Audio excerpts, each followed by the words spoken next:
10 बजे से लेकर 11 बजे के बीच में उपस्थित हूं आप सबके सामने। आज आपके लिए बहुत ही महत्वपूर्ण विषय लेकर के आया हूं। वैसे आप लोग रविवार का कार्यक्रम नहीं देखते, पर मेरा काम है बताना। आप लोगों को बड़ी अच्छी बात बताता हूं। शरीर में कितनी बीमारियां भरी रहती हैं और उनसे मुक्ति के लिए आप पता नहीं क्या क्या जुगत लगाते हैं, पर शब्द रूपी जो वाण होते हैं वो कई बार गंभीर से गंभीर बीमारियों को खत्म करने में बड़े महत्वपूर्ण हो जाते हैं। इसी ही प्रकार ऐसे ही एक कार्यक्रम के साथ आपके सामने उपस्थित हूं। दत्तात्रेय भगवान के स्तुति से शरीर के अंदर जितने भी व्याधि होते हैं वो क्रमशः धीरे धीरे नष्ट होते जाते हैं। मैंने इस पे एक बहुत पहले कार्यक्रम बनाया था भगवान सूर्य के लिए, जिसमें ये बात कही थी कि एक मंत्र है, अकाल मृत्यु हरणम सर्व व्याधि विनाशनम सूर्यपादोदकम तीर्थम जठरे धारयाम्यहम। इस मंत्र के 3 बार या 4 बार या 5 बार या 7 बार या 11 बार पढ़ करके भगवान सूर्य को इसी मंत्र से अर्घ दिया जाता है और वो अर्घ का जल किसी पात्र में इकट्ठा करके, किसी बर्तन में इकट्ठा करके और उसको वापस पी लिया जाता है, चरणामृत समझ करके, चरणोदक समझ करके। ये काम करने से भी हमारे शरीर के अंदर की जितनी भी गंभीर बीमारियां हैं वो धीरे धीरे स्वतः नष्ट होने लगती हैं भगवान सूर्य के आशीर्वाद से। ठीक उसी तरीके से आपके पास अगर कोई रक्त से संबंधित समस्या हो, कोई हड्डी से संबंधित समस्या हो, कोई त्वचा से संबंधित बीमारी हो, कोई पेट से संबंधित बीमारी हो, फेफड़े से संबंधित बीमारी हो, तो इस स्तोत्र का पाठ प्रत्येक दिन करना चाहिए। अभी मैं आपके सामने पढ़ने वाला हूं। दत्तात्रेय भगवान को माता अनुसुईया के गर्भ से प्रकट माना जाता है। जैसे 3 देवता ब्रह्मा विष्णु महेश एक बार अपनी अर्धांगिनियों के कहने से चले गए, धरती पे आ गए और यहाँ पे आकर के उन्होंने कहा कि हमें आप अपने गोद में बिठा करके भोजन कराओ और मुझे भिक्षा दो, हम तीनों को।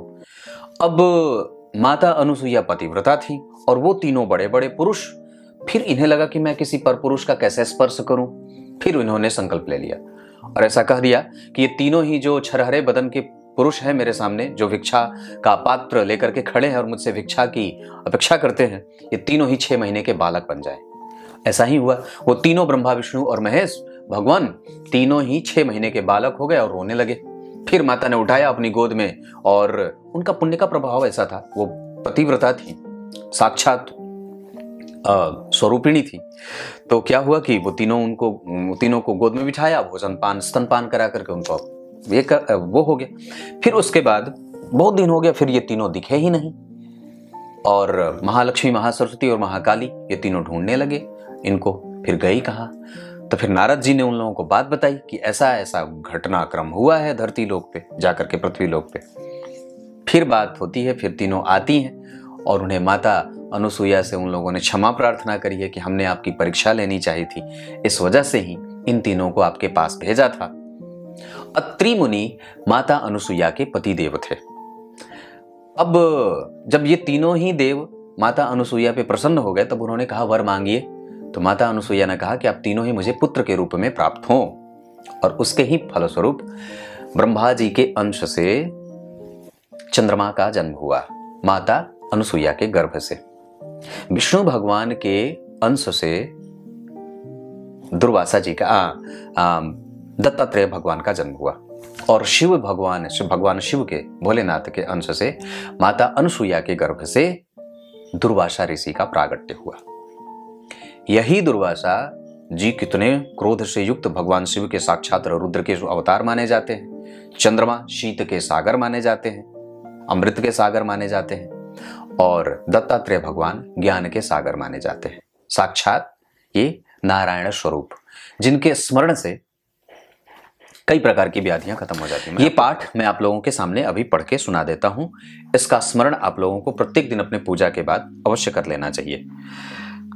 जटाधारम पांडुरंगम शूलहस्तं कृपानिधिं सर्वरोगहरं देवं दत्तात्रेयमहं भजे जगदुत्पत्तिर्कर्त्रे च स्तुतिसंहारहेतवे भवपाशविमुक्ताय दत्तात्रेय नमस्तुते जराजन्म विनाशाय देहशुद्धिकराय च दिगंबर दयामूर्ते दत्तात्रेय नमस्तुते कर्पूरकान्तिदेहाय ब्रह्ममूर्तिधराय च वेदशास्त्रपरिज्ञाय दत्तात्रेय नमस्तुते ह्रस्वदीर्घकृशस्थूल नामगोत्रविवर्जित पंचभूतैकदीप्ताय दत्तात्रेय नमस्तुते। यज्ञभोक्त्रै च यज्ञाय यज्ञरूपधराय च यज्ञप्रियाय सिद्धाय दत्तात्रेय नमस्तुते। आदौ ब्रह्मा मध्ये विष्णु रन्ते देव सदाशिव मूर्तित्रय स्वरूपाय दत्तात्रेय नमस्तुते। भोगालयाय भोगाय योगयोग्याय धारिणे जितेन्द्रिय जितज्ञाय दत्तात्रेय नमस्तुते। दिगंबराय दिव्याय दिव्यरूपधराय च सदोदित परब्रह्म दत्तात्रेय नमस्तुते। जम्बुद्वीपे महाक्षेत्रे मातापुरनिवासिने जयमानः सतां देव दत्तात्रेय नमस्तुते। भिक्षाटनं गृहे ग्रामे पात्रं हेममयं करे नानास्वादमयी भिक्षा दत्तात्रेय नमस्तुते। ब्रह्मज्ञानमयी मुद्रा वस्त्रे चाकाशभूतले प्रज्ञानघनबोधाय दत्तात्रेय नमस्तुते।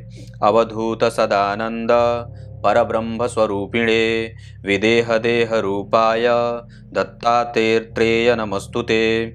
सत्यरूप सदाचार सत्यधर्मपरायण सत्याश्रय परोक्षाय दत्तात्रेय नमस्तुते। शूलहस्तगदापाणे वनमाला सुकंधर यज्ञसूत्रधरः ब्रह्मन् दत्तात्रेय नमस्तुते। क्षराक्षरस्वरूपाय परात्परतराय च दत्तमुक्तिपरस्तोत्र दत्तात्रेय नमस्तुते। दत्तविद्याय लक्ष्मीश दत्तस्वात्मस्वरूपिणे गुणनिर्गुणरूपाय दत्तात्रेय नमस्तुते।